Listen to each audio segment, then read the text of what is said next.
क्षेत्रीय विधायक थे श्री हनुमान बेनीवाल जी, उनसे मेरा अच्छी बातचीत थी, उनके साथ में चर्चाएं हुई। फिर उनका एक ट्रस्ट था हमारे ऊपर। समय की परिस्थितियाँ कुछ ऐसी रही कि मैं 2009-10 के अंदर हैदराबाद चला गया। उनका मिशन था कि राजस्थान में 2000 थर्ड फ्रंट हम खड़ा करें, तो उसी को लेकर हमारे साथ वो कनेक्ट हुए। भारतीय जनता पार्टी की IT सेल में जुड़ा वहाँ से। किसी भी पॉलिटिकल पार्टी को डिजिटल लॉन्च के बाद में आप अगले 10 सेकंड में 3 लाख लोगों ने विजिबल कर लिया। ये अपने आप में एक वर्ल्ड रिकॉर्ड है। उसी दौरान प्रधानमंत्री, जो अभी प्रधानमंत्री हैं श्री नरेंद्र, गुजरात के चीफ मिनिस्टर थे और उनको अक्सर मेरा देखने का शौक था। तो उनको लगता था कि वो एक बार 2009 के अंदर उनका एक स्पीच था कि आने वाला समय होगा वो टेक्नोलॉजी का होगा। अक्टूबर के अंदर यहाँ पे राष्ट्रीय लोकतांत्रिक पार्टी को लॉन्च की थी जी। तो उस दौरान वो लॉन्चिंग हुई थी, वो हमारी टीम के थ्रू हुई थी, एक डिजिटल लॉन्चिंग थी और वो अपने आप में एक वर्ल्ड रिकॉर्ड था। नमस्कार, मैं अजय कुमार, आप देख रहे हैं बोल हिंदुस्तान। वर्तमान में 2023 और 24 में विधानसभा और लोकसभा के चुनाव होने हैं राजस्थान में। राजनीति अपने परवान की ओर जा रही है। हम देखते हैं कि चुनाव आते ही सरगर्मियां जैसे जैसे तेज होती हैं, राजनेताओं की रैली सभाएं जोरों पे आ जाते हैं। इनके पीछे कौन सी ऐसी ताकत होती है, कौन सी ऐसी टीम होती है जो एक नेता को अपने चुनाव जिताने में अहम भूमिका निभाते हैं। आज हमारे साथ एक ऐसी ही शख्सियत है जिनकी टीम उन नेताओं के पीछे काम करती है। पर्दे के पीछे उनकी अहम भूमिका होती है एक नेता को जिताने के लिए, और उनसे हम बात करेंगे। हमारे साथ हैं राम सिंह सांखला जी, इनसे आप बुलाते हैं। सबसे पहले आपका बोल हिंदुस्तान में स्वागत है। नमस्कार सर, थैंक यू। आपके सभी ऑडियंस का धन्यवाद पहले तो बिल्कुल। लिए हमने आपको काफ़ी दिनों से देखा कि काफ़ी लोगों के लिए, राजनीतिक लोगों के लिए, राजनीतिक पार्टियों के लिए आप काम करते आ रहे हैं। सबसे पहले हम जानते हैं कि हमारी ऑडियंस को आप बताएं अपना परिचय, कि कब से आप ये काम कर रहे हैं, कहाँ से आप बिलोंग करते हैं और कैसा आपका सफ़र रहा है, इसके बारे में। बेसिकली मैं फ्रॉम राजस्थान से हूँ। राजस्थान के में एक ज़िला है नागौर, मैं वहाँ से आता हूँ। समय की परिस्थितियाँ कुछ ऐसी रही कि मैं 2009-10 के अंदर हैदराबाद चला गया। वहाँ हमने वर्क भी कर रहे थे, उसके साथ में हमने एजुकेशन भी कर IT के अंदर सीखने की चीज़ें प्रयास कर रहे थे। उसी दौरान प्रधानमंत्री, जो अभी प्रधानमंत्री हैं श्री नरेंद्र, गुजरात के चीफ मिनिस्टर थे और उनको अक्सर मेरा देखने का शौक था। तो उनको लगता था कि वो एक बार 2009 के अंदर उनका एक स्पीच था कि आने वाला समय होगा वो टेक्नोलॉजी का होगा। तो वही चीज़ मेरे दिमाग में बड़ी जहन में कर गई। मैंने कहा टेक्नोलॉजी होगा, चुनाव पूरी इस तरह से होता। और मुझे हमेशा से एक लगाव रहा, जैसे किसी के मन में रहता है ना, वैसे ही मेरे अंदर मन में रहा था कि चुनाव कुछ चीज़ होती है और बड़ा इंटरेस्टेड था। तो मैं हैदराबाद में 2013 के अंदर भारतीय जनता पार्टी की IT सेल में जुड़ा। वहाँ से हमने टेलीकॉलर से काम स्टार्ट किया। उसके अलावा जो स्टेप होते हैं वो सारा हमने काम किया। 2013, 14, 15 हम वहाँ काम करते रहे। फिर हम 2017 के अंदर मैं राजस्थान आया था। तो राजस्थान आने के बाद में, राजस्थान में मेरा, हमारे क्षेत्र के विधायक है श्री क्षेत्रीय विधायक थे श्री हनुमान बेनीवाल जी, उनसे मेरा अच्छी बातचीत थी, उनके साथ में चर्चाएँ हुई। फिर उनका एक ट्रस्ट था हमारे ऊपर, बड़ा जल्दी उन्होंने पे ट्रस्ट किया और जो काम था उनको, उनका मिशन था कि राजस्थान में 2000 थर्ड फ्रंट हम खड़ा करें, तो उसी को लेकर हमारे साथ वो कनेक्ट हुए। तो हम उसी काम को आगे बढ़ाते हुए नागौर, बाड़मेर, बीकानेर, सीकर और जयपुर में जो इवेंट हुए उनके ऑर्गेनाइज के साथ में काम किया। उस दौरान हमें कुछ राजस्थान का कल्चर समझने में आसानी रही। वहाँ के भाषा, पॉलिटिकल जो कल्चर था उसको बहुत तरीके से, अलग अलग तरीके से, हर आदमी अलग तरीके से सोचता है, वो चीज़ें समझने में आसानी हुई। और यहाँ 2018 के अंदर, अक्टूबर के अंदर यहाँ पर राष्ट्रीय लोकतांत्रिक पार्टी को लॉन्च की थी जी। तो उस दौरान वो लॉन्चिंग हुई थी, वो हमारी टीम के थ्रू हुई थी, एक डिजिटल लॉन्चिंग थी और वो अपने आप में एक वर्ल्ड रिकॉर्ड था कि किसी भी पॉलिटिकल पार्टी को डिजिटल लॉन्च के बाद में आप अगले 10 सेकंड में 3 लाख लोगों ने विजिबल कर लिया। ये अपने आप में एक वर्ल्ड रिकॉर्ड था। इसके बाद में फिर लोकसभा चुनाव आए थे, उस दौरान उनके साथ में काम किया। फिर बाई इलेक्शन थे 2019 में। तो इस तरह से पॉलिटिकली चीज़ों के साथ में काम चलता रहता है। और कैसे 2-3 चीज़ें हम ज़्यादा ध्यान रखते हैं, सोशल मीडिया से रिलेटेड कंटेंट पे, इन पे काम करते हैं। बिल्कुल, ये आपने बेसिक तौर पे बताया कि आपने कब से काम शुरू किया और कैसे कैसे आपने काम किया। लेकिन सबसे पहले जो दर्शक हैं और दर्शकों के साथ जो अभी 23 और 24 में इलेक्शन होने हैं, लोकसभा और विधानसभा के इलेक्शन होने हैं, विधानसभा, तो उसमें कोई भी राजनेता अपने आप को जब इस फील्ड में लाता है, राजनीति की फील्ड में लाता है, मुख्य धारा की राजनीति में जोड़ता है, तो हम जैसे अक्सर सुनते थे कि एक व्यक्तित्व अच्छा होना चाहिए, उसकी भाषा शैली अच्छी होनी चाहिए और लोगों में पकड़ होनी चाहिए, तो वोट उनको डालते हैं। लेकिन आपका पीछे बैक हैंड से क्या काम होता है एक नेता के लिए, कैसे काम करते हैं आप? कहाँ से डाटा एनालिसिस होता है, कैसे उस नेता को आप बताते हैं कि कहाँ आप कमज़ोर हैं, कहाँ आप मजबूत हैं, वो कैसे एनालिसिस करवाते हैं? ये देखिए, 2 चीज़ें होती है, चुनाव लड़ना और चुनाव से पहले किसी की प्रोफाइल तैयार करना चुनाव लड़ने के लायक। तो किसी की ब्रांडिंग होना, मैं कह रहा हूँ कि कुछ लोग ऐसे हैं चुनाव लड़ना तो चाहते हैं लेकिन उनका पब्लिक में कोई नाम नहीं है, लोग जानते नहीं हैं, तो वो ब्रांडिंग का पार्ट होता है। किसी को भी व्यक्ति को आप खड़ा करके उसका वो किस हिसाब का है, कैसा उसका कल्चर है, वो सोशल मीडिया पे कैसी उसकी कंटेंट है और कैसा उसका ऑडियंस और कैसा वोटर है, उस चीज़ को समझते हैं हम सबसे पहले। उस चीज़ को समझने के बाद में हम उसी हिसाब का कंटेंट भी लोगों को देते हैं और उनको भी हम ये चीज़ें डेटा श्योर करते हैं। जो उम्मीदवार कैंडिडेट होता है कि आपको इस पार्टी के साथ में जा रहे हो तो आपकी ये चीज़ें वैश्विक हो सकती है और इस तरह से चीज़ें। जो मेन तो होता है, पहला टारगेट होता है टिकट का रास्ता कैसे बने। अधिकतर पार्टियों में ये चीज़ होती है, टिकट का रास्ता बनना बहुत ज़रूरी होता है। ब्रांडिंग से ही टिकट का रास्ता बनता है कि जो ऊपर के बेटे नेता वो उन पर आपकी नज़र कैसे पड़े, वो चीज़ का भी ध्यान। और ऑडियंस यानी कि जनता और वोटर वो आप तक कैसे पहुँचे और आप वोटर तक कैसे पहुँचे, उनको लेकर हम सबसे ज़्यादा उपयोग करते हैं सोशल मीडिया पे। जी। तो सोशल मीडिया पे हम फेसबुक, इंस्टा, ट्विटर, इन सारी चीज़ों को, अलग अलग टीम है हमारे पास। फेसबुक की अलग होगी, इंस्टा की अलग होगी, ट्विटर की अलग होगी।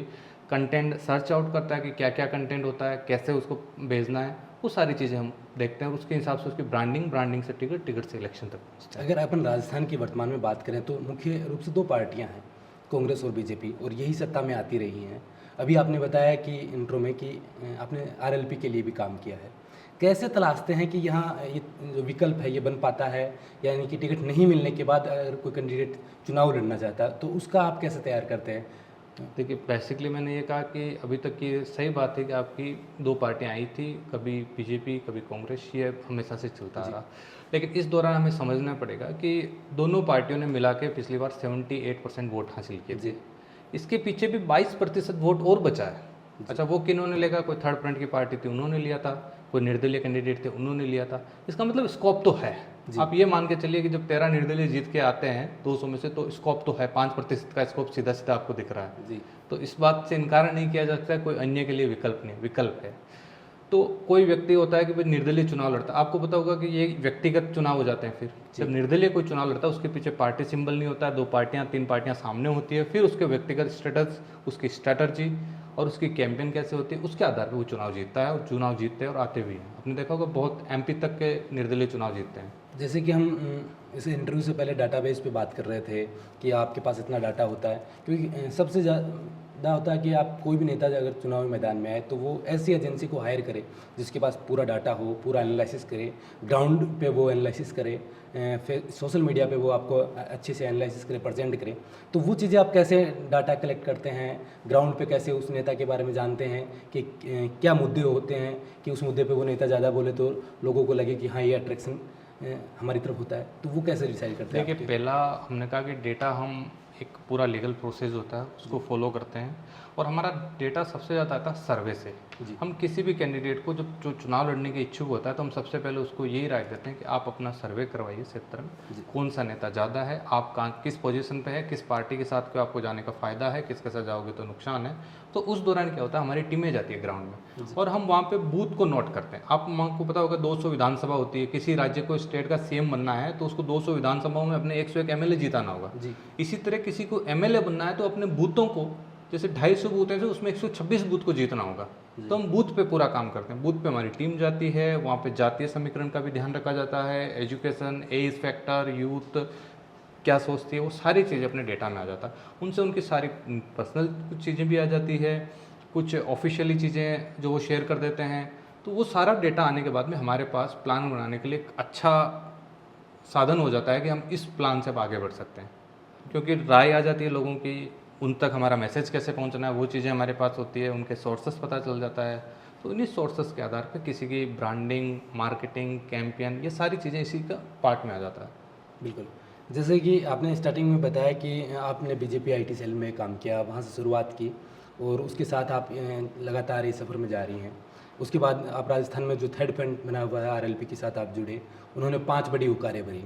उनका मैनेजमेंट, जब बड़ी बड़ी रैलियाँ होती हैं तो उनमें सबसे ज़्यादा होता है मैनेजमेंट, कैसे लोग आए वहाँ, क्योंकि हनुमान बेनीवाल तब तक एक विधायक थे, लेकिन राजस्थान में एक पार्टी लॉन्च करना और वहाँ लोगों को बुलाना, तो वो क्या स्ट्रेटजी होती है आपकी, कैसे आप करते हैं? मुझे ऐसा लगता है कि श्री हनुमान बेनीवाल एक अच्छे बोल्ड लीडर हैं और एक ऑनेस्ट भी हैं। तो इसके लिए पब्लिक तो उनके साथ में थी, बस ये थी कि इसको सही ढंग से मैनेज कैसे किया जाए। तो हमें जिम्मेदारी सबसे पहले नागौर की जो रैली थी उसमें हम 2 दिन काम किया था, लेकिन वहाँ पे कुछ चीज़ें इतनी समझ में नहीं आई क्योंकि टाइम कम था। लेकिन जब बाड़मेर की रैली थी तो बाड़मेर की रैली में उनके छोटे भाई उस समय अभी विधायक हैं तत्कालीन कमिश्नर श्री नारायण बेनीवाल जी और श्री हनुमान बेनीवाल जी के डायरेक्शन थे कि इसको बहुत इवेंट में बहुत साफ सुथरे तरीके से कहें कि जितनी इतनी ऑडियंस सामने बैठे उनको भी तकलीफ नहीं हो, मंच पे भी लिमिट के लोग बैठे, जो अच्छे लोग के आगे ज़्यादा भीड़ होने अव्यवस्थाएँ होती। तो हमने पहले इसमें सबसे पहले एक चीज़ का ध्यान रखते हैं, पूरी ऑनेस्ट ऐसे लोगों को इस टीम के अंदर शामिल करते हैं जो इस इवेंट से पॉलिटिकली ज़्यादा रिलेट ना करते हो जी। चाहे कोई सिक्योरिटी में हो सकता है, चाहे पास बनाने वाले हो सकते हैं, वो उनसे ज़्यादा इंटरलिंक नहीं होगा। तो उससे क्या होगा कि आपकी व्यवस्थाएं बहुत ईमानदारी से काम होगा। तो सबसे इसमें ज़रूरी चीज़ होती है वो ईमानदारी। अब मुझे कोई जानता नहीं था तो मेरे लिए कोई दिक्कत नहीं, मेरे को सिफारिश नहीं आनी है, कोई कहेगा नहीं। और ये पीछे नेताओं का बड़ा सपोर्ट रहता है कि वो आपको बिना मतलब का प्रेशर नहीं करते व्यवस्थाओं को लेकर। आप जैसी व्यवस्था दे रहे हो उस व्यवस्था के हिसाब से वो चलते हैं। तो इससे अपने आप ही व्यवस्था बनती जाती है। बिल्कुल। अभी आप गुजरात के इलेक्शन हुए हैं, वहाँ अपन बात कर रहे थे तो आपने बताया कि आपकी टीम ने लगभग 18 कैंडिडेट के लिए काम किया। कैसे वो पार्टी बेस्ड था काम या पर्टिकुलर इंडिविजुअल कैंडिडेट थे, कैसे काम किया उन्होंने? ये गुजरात का बड़ा दिलचस्प किस्सा है कि हम गुजरात आए थे, कुछ कैंडिडेट हमारे पास आए तो हमने कहा चलो इसमें काम करते हैं। और सारे इंडिविजुअल कैंडिडेट थे, उनको ऐसा नहीं था कि हम उनसे काफ़ी टाइम पहले कनेक्ट हो गए जब उनका टिकट भी फाइनल नहीं हुआ था जी। अब 18 में से आपको दिलचस्प 17 लोग पहली बार चुनाव लड़े। ठीक है। कुछ अलग अलग पार्टियों से लड़े। सबसे बड़ी बात यह है उन 18 में से 16 लोगों ने चुनाव में जीते, वहाँ पे चुनाव में अच्छा रिजल्ट लाया। एक व्यक्ति थे केवल बहुत 5% से कम वोटों से हर एक चुनाव मार्जिन था उनका। और हमने उस समय व्यक्तिगत तौर पे उनके लिए एक अलग 18 जगह 18 कैंपेन अलग अलग तरीके से, मेरी टीम थी 18 लोग, हम टीम को डिवाइड किया कि किस तरह से कैसे गए। उनमें से 18 में से करीब करीब 16 लोगों ने टिकट प्राप्त कर लिए थे अलग अलग पार्टियों के माध्यम से। और उसके बाद में एक निर्दलीय व्यक्ति भी थे, वो चुनाव जीते थे जी। तो इस तरह से ग्राउंड की वहाँ की अलग सिचुएशन है, राजस्थान की अलग सिचुएशन है, दिल्ली की अलग सिचुएशन है, गुजरात की अलग सिचुएशन है। ये आप इससे इनकार नहीं किया जा सकता। बीजेपी की लहर थी वहाँ पे चुनाव में जी। और उस समय बीजेपी के कैंडिडेट भी हमारे साथ थे, कुछ अदर पार्टियों के भी थे। तो हम हर व्यक्ति के लिए अलग सोचना पड़ता था कि इसको कैसे बेनिफिट हो। तो उसी हिसाब से प्लान हमने स्ट्रेटजी प्लान किया, हमारी टीम ने इस चीज़ को सोचा।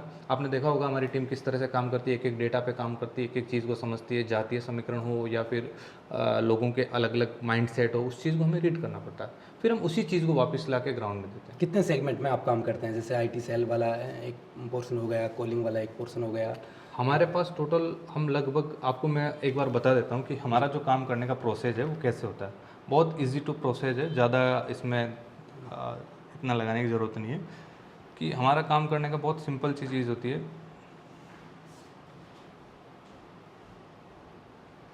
हमारी जो सेल है वो इस तरह से काम करती है। पहला हम डेटा समझते हैं कि इस क्षेत्र में सोशल मीडिया से कितने डेटा यूज़र्स हैं, ठीक है। कि कैसे कैसे करते हैं, तो ये सारा डेटा हमारे पास आ जाता है। फिर हम इसको लेकर क्या क्या प्रोग्राम, एक वॉर रूम बनाते हैं। उस वॉर रूम में अगर कैंडिडेट अलग है तो एक मान के चलिए कि एक कैंडिडेट के लिए अलग ही वॉर रूम होगा, वो उसके लिए काम करता है। उसकी स्ट्रेटजी, हमने कहा सर्वे से सारा डेटा आ जाता है, फिर उसके हिसाब से आगे काम हो जाता है। फिर उसके बाद में एक प्लान देके हमारा जो सोशल मीडिया, हमने एक टीम सेलेक्ट करते हैं। अगर पार्टी के लिए करते हैं तो एक पूरा मैनेजमेंट रहता है, स्टेट के लिए डिवीज़न, लोकसभा, विधानसभा, बूथ और जनता तक पहुंचता है। ये पूरा हमारा प्रोसेस है। फिर उसके बाद में अगर कोई सोशल मीडिया पे क्या कहते हैं, हम रिसर्च करते हैं, कंटेंट बनाते हैं, डिज़ाइनर, कॉल सेंटर होता है, साइबर एक्सपर्ट होते हैं हमारे पास। इस तरह से इस काम को पूरा प्रोसेस में हम बनाते हैं। फिर इसको कैसे डिलीवर करने का हमारा बहुत सिंपल तरीका है। इस तरह से कंटेंट पॉइंट टू पॉइंट पे जाता है। रिसर्च के बाद में कंटेंट, कंटेंट के बाद में ग्राफिक्स, ग्राफिक्स के बाद में पब्लिक एंड डिस्ट्रीब्यूटिव डिपार्टमेंट में चला जाता है। 5 से हमारी स्टेट की टीम में जाता है जी। फिर डिवीज़न चला जाता है, लोकसभा, विधानसभा, बूथ तक वहाँ पे पूरा मैनेज हो जाता है, पार्टी के प्रत्येक कैंडिडेट तक। हम उसमें फेयर एंड पूरी तरह से इस तरह का सिस्टम जनरेट करते हैं AI के माध्यम में, आर्टिफिशियल इंटेलिजेंस के द्वारा, कि आपके पास में सारा डेटा है वो ऑटोमेट पे काम करेगा। आपने एक कंटेंट डाला और वो लगभग पहुँचते पहुँचते आपके विधानसभा के अंदर करीब करीब 50 से 60 हज़ार लोगों तक डिलीवर हो जाता है। अच्छा। तो हमें 3 मिनट के अंदर हम 50 से 60 हज़ार लोगों को टारगेट कर देते हैं, ठीक है। इस टेक्नोलॉजी के माध्यम से। ये सारा टेक्नोलॉजी का ज़माना है तो हम टेक्नोलॉजी उसी हिसाब से काम करते हैं। तो ये बेसिक है हमारा काम करने का बहुत, और इसको बहुत नई नई चीज़ें हम इसमें ऐड करते जाते हैं। अकॉर्डिंग टू सिचुएशन होती है, परिस्थितियाँ अलग अलग होती है, उस परिस्थितियों के हिसाब से करते हैं। अभी वर्तमान में अगर आपसे कोई क्योंकि मैं बार बार कह रहा हूँ कि 23 और 24 में राजस्थान की बात करें, आप राजस्थान से आते हैं, इलेक्शन है, कोई कैंडिडेट आपके पास आए तो कैसे आपसे संपर्क किया जा सकता है और फिर आप उनको कैसे बताएं कि भाई अश्योर कर सकते हैं कि हम कैसे आपका ग्राउंड पे सिचुएशन क्या है वो जाने, आपके लिए कौन से मुद्दे सटीक बैठते हैं वो जाने, आप टिकट की दौड़ में कहाँ तक स्टेबल हैं वो जाने, कि पार्टी से लड़ना चाहिए नहीं लड़ना चाहिए। कई बार होता है कि कोई कैंडिडेट दोनों पार्टियों में अप्रोच रखता है, एक टिकट नहीं मिलती दूसरी पार्टी से वो टिकट ले आता है, तो फिर जनता का माहौल मूड उसके हिसाब से बने या नहीं बने, वो कैसे बनाए, वो कैसे डील करते हैं आप? इसके लिए मेरी एक पूरी टीम है रिसर्च की, वो रिसर्च एंड डेवलपमेंट में काम करती है। उसको एक एक चीज़ का पूरा पहले पता करते हैं उस कैंडिडेट के बारे में, उसकी सर्वे करवाना है तो हम सर्वे भी करवा सकते हैं, सोशल मीडिया के माध्यम से कुछ डेटा लेना है तो सोशल मीडिया का भी हम यूज़ करते हैं। इसके अलावा जितने भी सिस्टम होते हैं हम उनको यूज़ करते हैं, सारी एक एक चीज़ को निकालते हैं वहाँ से। फिर उसके बाद में हमारे पास पूरा एक ग्राफिक्स बन जाता है कि अब ये चीज़ करो आप। फिर हम उसको एडवाइस करते हैं कि आपको क्या करना चाहिए बेस्ट ऑफ तरीके से। बिल्कुल। एक नेता को अपना चुनाव निकालने के लिए, चुनाव जीतने के लिए, या फिर एक नेता को मुख्यमंत्री तक पहुंचने के लिए, एक नेता को प्रधानमंत्री तक पहुंचने के लिए, ऊंची पोस्ट तक पहुंचने के लिए किन किन कामों को करना चाहिए? मतलब आप नेता को क्या सजेशन देते हैं कि मेरा तो ये मानना है कि जैसे कि उनका वही भाषण है, वो जनता से कैसे अट्रैक्शन करता है, क्या बोलना है, वो सब आपकी तरफ से डिसाइड होता है?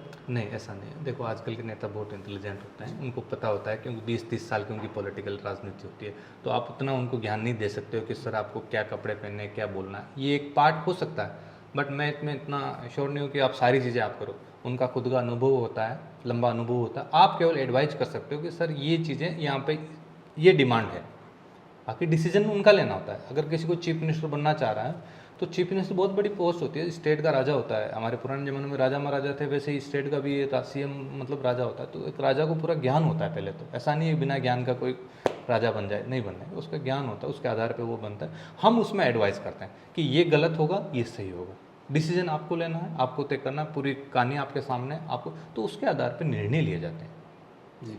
ठीक है। उससे निर्णय प्रभावित भी होते हैं क्योंकि उनको लगता है कि चीज़ें, और आजकल का एक बड़ा सिस्टम है, जो नेता होते हैं उनके आसपास में एक ऐसी टीम बन जाती है।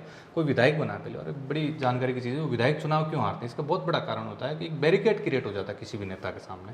कोई विधायक जीता और उसके बाद में क्या होता है कि उसका एक पीए हो जाता है, एक स्टाफ हो जाता है, 4 से 5 लोगों तक वो लोग बैरिकेड क्रिएट करते हैं। अब जनता में उन दोनों में दूरी बढ़ने लग जाती है।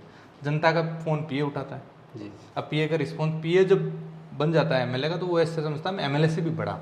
ये बड़ा साइकोलॉजिकल होता है, खासकर इन चीज़ों में आप देखोगे। तो उससे क्या है, पब्लिक की दूरी बढ़ जाती है। पब्लिक की दूरी बढ़ती है, पब्लिक हर 5 साल में चुनाव होते हैं, 5 साल में उसको घर भेजते हैं, कोई नया आता है तो वो आ जाता है। तो ये भी एक बहुत बड़ा है कि आप नेताओं को क्या सिखाओगे। नेता वैसे तो खुद सिखा हुआ है, एक एमएलए बनता है तो भी बड़ा ज्ञानी होगा तभी बनेगा। आप किसी गधे को पहलवान ज़्यादा नहीं बना सकते हो, बिल्कुल। कुछ पहलवान की ताकत भी होनी चाहिए इसके अंदर। अभी रिसेंटली देश में किसान आंदोलन हुआ था, सबसे बड़ा मूवमेंट काफ़ी लंबे समय तक वो चला था, और उसके दौरान जब एंडिंग में हम आए थे किसान आंदोलन में, तो एक महापंचायतों का दौर चला था। मुजफ्फरनगर में सबसे बड़ी महापंचायत हुई थी राकेश टिकैत के नेतृत्व में। लोगों को लगा था कि राकेश टिकैत के नाम पर वहाँ सब मैनेजमेंट हो गया, राकेश टिकैत की टीम पर, किसान यूनियन की टीम के अनुसार वो सारा मैनेजमेंट मुजफ्फरनगर में इतना बड़ा हो गया। लेकिन जब हम हकीकत में जाते हैं तो हमें पता चला कि वो मैनेजमेंट आप कर रहे हैं। तो क्या किन चुनौतियों का वहाँ सामना आपको करना पड़ता है, क्योंकि वो इतनी पब्लिक एक मुद्दे के साथ आती है, कैसे उनको मैनेज करते हैं, कैसे व्यवस्थाएँ बनाए रखते हैं कि शांति बनी रहे, ऐसे क्या रहता है आपका रोड मैप उसमें? जब वो उनकी मुजफ्फरनगर की जो रैली थी उससे पहले हमारी टीम को कॉल आया था उनकी तरफ से, तो मैं खुद वहाँ पे मीटिंग में गया था। उनके की बीकेए की जो पूरी टीम थी, इसके अलावा संयुक्त किसान मोर्चा के और कुछ भी लोग थे, उनसे हमारी डिस्कस हुई थी। तो हमने सबसे पहले ग्राउंड को देखा कि इस ग्राउंड में आपकी रैली क्षमता कितनी है, लोग आ सकते हैं, क्योंकि ये सारा डेटा हमारे पास रहता है कि इस ग्राउंड में इतने लोग आ सकते हैं। उसके हिसाब से हमने उसको मैप बनाया। हम मैप भी बनाते कि भाई आपका स्टेज यहाँ पे रहेगा, पब्लिक यहाँ पे रहेगी, डी आपका इतने फीट का हो सकता है, सिक्योरिटी प्रोसेस ये हो सकता है, आपका इंटरनेट सर्विस, माइक यहाँ से लगेगा, वो सारी चीज़ें हमारे उस मैप में आ जाती है कि जनरेटर कहाँ लगेगा, वहाँ तक पानी की व्यवस्था कैसे होगी, वो चीज़ें भी हम डिसाइड कर देते हैं। तो उसके हिसाब से हमारी बातचीत हुई, उनको चीज़ें समझ में आई, उन्होंने कहा कि आप करें। तो हमारी टीम, हमारा काम था प्रोफेशनली, हमने उसमें काम को किया और सोशल मीडिया के अंदर हमने उसको पूरा अलग तरीके से इवेंट चलाया। तो वो एक सोशल मीडिया पे भी उसी का भी, जिस तरह से राष्ट्रीय लोकतांत्रिक पार्टी का लॉन्च हुई, जो रिकॉर्ड था वही रिकॉर्ड वहाँ पे उस पार्टी का बना कि आपको 3 घंटे के अंदर, जो आप आजकल की टेक्नोलॉजी, वो 1.25 करोड़ लोगों ने उसको रिएक्ट किया। आपको ये बहुत बड़ी बात है कि नेशनल इंटरनेशनल जितने भी टीवी चैनल थे वो हमारा कंटेंट यूज़ कर रहे थे। आप देख लीजिए आज भी वो वीडियो है, उसके अंदर आप देखोगे तो ये चलेगा कि जो आउटपुट दे रहे थे वो आउटपुट वहाँ यूज़ हो रहा था और उसके अंदर वो सारी टेक्नोलॉजी जो हम लगा के दे रहे वही सेम ब्रॉडकास्टिंग कर रहे थे। लेकिन उससे क्या होता है कि हमारे पास डेटा बनता जाता है कि भाई ये ब्रॉडकास्ट यहाँ हो रहा है, उस डेटा के आधार पे मैं आप ये चीज़ कह रहा हूँ कि वो बहुत बड़ा सफल इवेंट था ऑनलाइन तौर पे हमने देखा भी। ऑफलाइन हाँ बहुत सारे लोग आए थे, बहुत सारे किसान आए थे, उसके अंदर सरकार के बाद में उनके हिसाब से जो डिस्कस था वो बिल वापस हुआ, वो सारा अलग मैटर था। लेकिन हमने उस इवेंट को सक्सेस किया, ये हम तो नहीं कह रहे सक्सेस हमने किया, बट ये मान के चलिए कि एक व्यवस्था थी वो हमने दी, और इवेंट तो उनकी खुद की भी बड़ी टीम थी, उन लोगों ने भी अच्छी मदद की थी, अपने आप में काम किया था, वहाँ के लोगों ने भी किया। लेकिन हमारी टीम का स्पेशली ये था कि आईटी के अंदर हमने कुछ स्पेशल वहाँ पे नया किया जो इतनी पब्लिक को सारी चीज़ों को कवर करके लोगों के सामने रखा था, जो फैक्ट था वो। बिल्कुल। ये राम सिंह जी सांखला थे जिन्होंने बीजेपी से लेकर तमाम पार्टियों में काम किया, राजस्थान में क्षेत्रीय पार्टियों के लिए काम किया, इंडिविजुअल कैंडिडेट के लिए काम किया राजनीतिक रूप से, और इन्होंने वो बारीकियां बताई हैं। क्योंकि अक्सर हम देखते हैं कि राजनीति में हम कोई भी चुनाव लड़ता है तो हम उसके चेहरे को देखते हैं, वो क्या विजन लेके आता है, क्या मुद्दे लेके आता है, उन्हें हम सुनते हैं और उनसे हम डायरेक्टली कांटेक्ट हो जाता है कि ये कैंडिडेट अच्छा है, ये बुरा है। लेकिन उसके पीछे किस तरीके से एक टीम काम करती है, कितना रिसर्च उसके लिए होता है और कैसे मैनेजमेंट होता है कि वो बूथ से पब्लिक तक पहुंच पाए। एक विधानसभा को अगर देखते हैं तो वहाँ से बूथ पे जाएंगे, बूथ से फिर गांव के घर घर तक वो डाटा पहुँचे, उसके विचार पहुँचे, वो उन्होंने बेसिकली हमें बताया। कुछ और आप हमारे साथ बताना चाहें? मैं आपको भी स्क्रीन पे ले जाना चाहूँगा एक बार। जी स्क्रीन पे देखिए राजस्थान का 2018 का चुनाव का जो रिजल्ट था वो था। मैं केवल उन्हीं चीज़ों पे आता हूँ कि जो कंडेंस सीट थी, ऐसी सीटें थी जहाँ पे 3 लोगों ने चुनाव लड़ा, और वो उसमें जो तीसरा व्यक्ति जो चुनाव लड़ रहा था वो दोनों के हार जीत के अंतर से ज़्यादा वोट लेके जा रहा था। इसका मतलब वो कितनी सीटें प्रभावित कर रहा है, तो उसका एक डेटा मेरे पास है। ये 100 सीटें हैं करीब करीब, आप देखेंगे इसमें 100 सीटें हैं जिसके अंदर ये चुनाव प्रभावित हुआ था। 100 सीटों के अंदर 3 कैंडिडेटों ने चुनाव लड़ा था। अब आपको कोई भी एक सीट देख लीजिए, मैं आपको यहाँ पे तिजारा की सीट है, ये यहाँ संदीप कुमार थे, अहमद खान यहाँ से चुनाव लड़ रहे थे, संदीप दहिया चुनाव लड़ रहे थे, बीजेपी से संदीप थे, बीएसपी से ये था। तो वहाँ के कैंडिडेट बीएसपी ने वहाँ चुनाव जीता था 4.5% के वोटों से। जी। अब आप देखिए कांग्रेस भी वहाँ पे 30% के साथ में आई और 32% बीएसपी ने वोट लिया, और 22% के साथ में बीजेपी तीसरे नंबर पे थी। ये ऐसे डेटाओं को समझना में बहुत अलग चीज़ होती है कि आप कौन सा कैंडिडेट, आप ये भी कह रहे हैं कि थर्ड फ्रंट का स्कोप नहीं है, तो आप ये मान के चलिए 100 सीटें ऐसी है जहाँ थर्ड कैंडिडेट ने दोनों पार्टियों के कैंडिडेटों को कहीं ना कहीं नुकसान और फ़ायदा किया जी। तो स्कोप तो है बिल्कुल। और मैं कहता हूँ इन्हीं पार्टियों में कोई ज़्यादा अंतर नहीं था।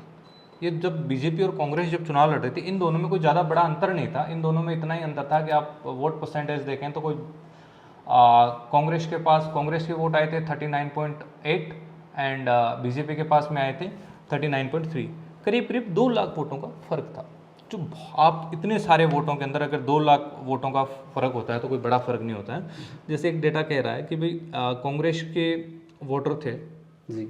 अगर 2 लाख वोटर इधर उधर होते तो सरकार दूसरी बनती जी। ये डेटा बता रहा, मैं नहीं कह रहा हूँ। हाँ। तो इसका मतलब ये कहना भी सही नहीं होगा कि एक तरफा किसी की लहर चलती है, बिल्कुल। किसी तीसरे का ऑप्शन नहीं, सारे ऑप्शन है। निर्दलीय चुनाव जीतते हैं, इसका मतलब तो कुछ ना कुछ बड़ी बात है। निर्दलियों को भी ये चीज़ होते हैं। अच्छा, सबसे बड़ा चीज़ होता है कुछ लोग होते हैं जिनके लिए मैं आपको एक बहुत बड़ी बात बता दूँ, गंभीरता की बात है। ये बात ऐसी है कि कुछ लोग पार्टी के लिए चुनाव के लिए पिछले 20 साल से लड़ते हैं, वो प्रयास करते हैं गांव के कार्यकर्ता से स्टेट से, वो हर एक जगह अपने उपलब्ध, लेकिन जब टिकट की बारी आती है तो उनको टिकट नहीं मिलता, तो वो किसी नेता के प्रति गुस्सा निकालते हैं किसी के लिए। एक्चुअली दिक्कत ये होती है कि उनको ये रिप्रेजेंट करना नहीं आता है कि मैं टिकट का दावेदार हूँ। जब टीम बैठती है किसी भी पार्टी की, जो टीम बैठती है 5-10 लोगों की जो भी टीम है, उन टीम के सामने आपका नाम भी नहीं जाएगा तो वो कैसे आपको टिकट देंगे? बिल्कुल। तो उसके लिए भी एक बड़ा अच्छा और साफ सुथरा प्रोसेस होता है, वो आप फॉलो करें। अधिकतर लोगों को पता भी नहीं है। वो एक मैंने जो देखता हूँ तो 4 पेज में वो अपना बायोडेटा हर जो मिलता है उसको देते जाते हैं।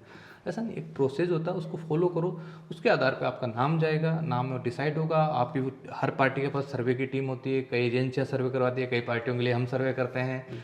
तो उस सर्वे के आधार पे आपका नाम भी देखा जाता है कि आप कहाँ पे स्टेबल हो। आपने देखो गुजरात के अंदर कितने लोगों को नया लोगों को टिकट दिया, बिल्कुल। तो बिना आधार तो दिया नहीं, आधार था। और वो सारे लोग करीब आप ये मान के चलिए जितने भी भारतीय जनता पार्टी ने वहाँ पे जो नए लोगों को वोट दिया, 86% लोगों ने चुनाव जीता वहाँ पे।